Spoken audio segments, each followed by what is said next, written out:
बिहार में तो शराब बंद है और बिहार के शराब बंदी के ऊपर भी बार बार बातचीत होती है, लेकिन बिहार के अंदर तो शराब आपको होम डिलीवरी मिलता है। तो बिहार से करीब 800 किलोमीटर दूर छत्तीसगढ़ की मौजूदा कांग्रेस गवर्नमेंट ने अपने मैनिफेस्टो में कहा था कि हम शराब बंद करवाएंगे, पर वहाँ के नतीजे बिहार से कुछ ज़्यादा अलग नहीं है। इनफैक्ट वहाँ से ज़्यादा खराब है। बोला गया था कि हम शराब बंद करवाएंगे, लेकिन यहाँ पे तो शराब के नाम पे घोटाले चल रहे हैं, जिसमें कि अभी तक करीब 2000 करोड़ का घोटाला हो चुका है। गवर्नमेंट ऑफिशियल्स, पॉलिटिशियंस और कुछ इंडिविजुअल्स ने मिलकर अभी तक 2161 करोड़ का घोटाला कर दिया है। और जिन लोगों के ऊपर ईडी ने आरोप लगाए हैं उनमें कांग्रेस के मेयर एजाज ढेबर के भाई अनवर ढेबर का भी नाम है। चलिए जानने की कोशिश करते हैं कि आखिर ये जो घोटाला हुआ है इसको अंजाम कैसे दिया गया, कैसे कैरी ओवर किया गया। ईडी के अनुसार ये घोटाला 2019 में ही शुरू हो गया था और 2022 तक चला। इस पूरे सिंडिकेट को ढेबर और एक रिटायर्ड आईएएस ऑफिसर चला रहे थे। इन दोनों ने मिलकर स्टेट लिकर पॉलिसी में चेंजेस किए और उसका फायदा उठाया। छत्तीसगढ़ में शराब को बेचने और उसके क्वालिटी को कंट्रोल करने के लिए 2017 में CSMCL बनाया गया था, यानी कि Chhattisgarh state marketing corporation limited. पर 2019 से 2022 तक जो घोटाले हुए उस दौरान मई 2019 में ही अरुणपति त्रिपाठी को CSMCL का मैनेजिंग डायरेक्टर बना दिया गया था, क्योंकि अरुणपति त्रिपाठी को ही चूज किया गया था इस पूरे सिंडिकेट को रन करने के लिए। अब CSMCL जिसकी कमान त्रिपाठी जी के हाथ में थी, वो सिर्फ उन्हीं लोगों से शराब खरीदती थी जो कि 75 रुपए हर देशी शराब के केस के ऊपर उन्हें कमीशन देते थे। और इसके बदले ढेबर ने, जिसने कि इस पूरे सिंडिकेट को शुरू किया था, उसने वादा किया कि वो जो मेकर्स हैं इस शराब के, जो भी शराब बनाते हैं, उनसे वो ज्यादा पैसे में खरीदेगा ताकि जो कमीशन वाला मामला है ना उसको मैनेज किया जा सके। अब ढेबर ने इन कमीशंस को कलेक्ट किया, जिसका एक बहुत बड़ा हिस्सा पॉलिटिकल पार्टी को गया, जो कि उस समय की रूलिंग गवर्नमेंट थी, यानी कि कांग्रेस को। इस पूरे कमीशन का जो 15% हिस्सा था वो ढेबर और रिटायर्ड आईएएस ऑफिसर के बीच में डिवाइड हुआ।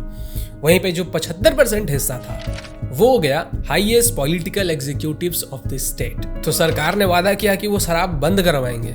यहाँ पे तो शराब बंद करवाने की तो बात ही छोड़ दो, यहाँ पे तो शराब के नाम पे हजार करोड़ों के स्कैम हो रहे हैं। ऐसा मैं नहीं कह रहा हूँ, ऐसा ईडी वाले कह रहे हैं। छत्तीसगढ़ की कांग्रेस के मैनिफेस्टो में ये भी था कि जीतने के बाद वो बिजली बिल की जो रेट्स हैं उसको हाफ कर देंगे।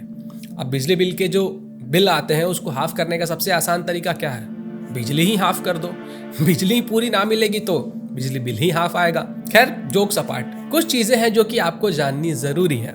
हमारे पूरे भारत देश के अंदर वो स्टेट्स जो कि सबसे ज्यादा बिजली काटते हैं उनकी लिस्ट में छत्तीसगढ़ टॉप 5 में आता है। तो चलिए छत्तीसगढ़ का ये जो पावर कट का डेटा है उसको भी देख लेते हैं। 2018-2019 में 85 घंटे हर महीने बिजली काटी जाती थी। 2019 से 2021 तक इम्प्रूवमेंट हुआ और ये घटकर सिर्फ 6 घंटे रह गई। पर 2021 से लेकर 2022 तक ये बढ़कर 539 घंटे हो गया। आप सोच कर देखिए कि एक महीने में करीब 730 घंटे होते हैं और 730 घंटे में 539 घंटे तो बिजली काट दी जा रही है। तो कितने घंटे बिजली आ रही है? करीब हर दिन सिर्फ 1.5 घंटे के आसपास बिजली आ रही थी। अब 24 घंटे में 1.5 घंटे ही बिजली आ रही है तो कोई व्यक्ति क्या ही काम कर पाएगा? तो उनके घरों की बिजली बिल कितनी आई होगी? 40 रुपए, 50 रुपए? इससे ज्यादा तो ऑब्वियसली नहीं आया होगा। गवर्नमेंट ने कहा था कि हम बिजली बिल हाफ कर देंगे। भाई इन्होंने तो 4-5 गुना कम कर दिया, और क्या चाहिए? बाकी आप लोग तो समझदार ही हैं। छत्तीसगढ़ के अंदर बिजली काटी जाती है या फिर आपका? छत्तीसगढ़ के अंदर पावर कट की समस्या का अंदाजा आप इस बात से लगा सकते हो कि 4 नवजात बच्चों ने छत्तीसगढ़ के हॉस्पिटल में पावर आउटेज के कारण अपना दम तोड़ दिया। जब हॉस्पिटल वालों से इसका जवाब मांगा गया तो हॉस्पिटल वालों ने ये बहाना मार दिया कि भाई हम तो पुलिस के साथ पूछताछ में बिजी हैं, तो हम क्या जवाब दें। इसके साथ साथ कुछ और बच्चों की भी हालत क्रिटिकल हो गई थी। छत्तीसगढ़ के सरगुजा में भी लोग पावर कट से बहुत ज्यादा परेशान हो गए थे। वो पावर कट से इतने ज्यादा परेशान हो गए कि उन्होंने घेराबंदी करने तक की ठान ली। जिन लोगों के बिजनेसेस थे वो अपना बिजनेस सही ढंग से नहीं कर पा रहे थे। जो लोग किसान थे वो अपने खेतों की सिंचाई ढंग से नहीं कर पा रहे थे क्योंकि ढंग से उनको बिजली नहीं मिल पा रही थी। तो कुछ ऐसे हालात बने हुए हैं छत्तीसगढ़ के अंदर। हमारे देश के अंदर गौ को माता माना जाता है। हम गौ माता की पूजा करते हैं और हमारे घर में जो सबसे पहली रोटी बनती है वो गाय को दी जाती है। और छत्तीसगढ़ के कांग्रेस गवर्नमेंट के मैनिफेस्टो में ये भी था कि जो सड़कों के ऊपर लावारिस गाय वगैरह है उनके लिए गौशाला का प्रबंध किया जाएगा, उनके लिए गौशालाएं बनवाई जाएंगी। लेकिन इसकी जो वास्तविकता है ना वो ठीक इससे विपरीत है। गौ माताओं के सड़कों पे एक्सीडेंट हो रहे हैं, कईयों की तो जानें चली जाती है। कोई प्रॉपर सिस्टम नहीं है, कोई मैनेज करने वाला नहीं है। गौ तस्करी हो रही है,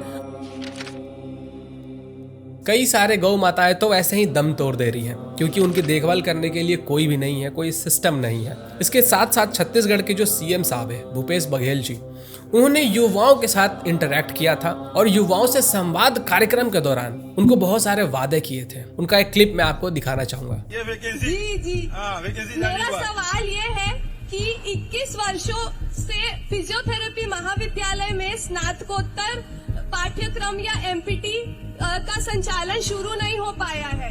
काका मैं प्रतियोगी परीक्षा की तैयारी करता हूँ। बहुत बढ़िया।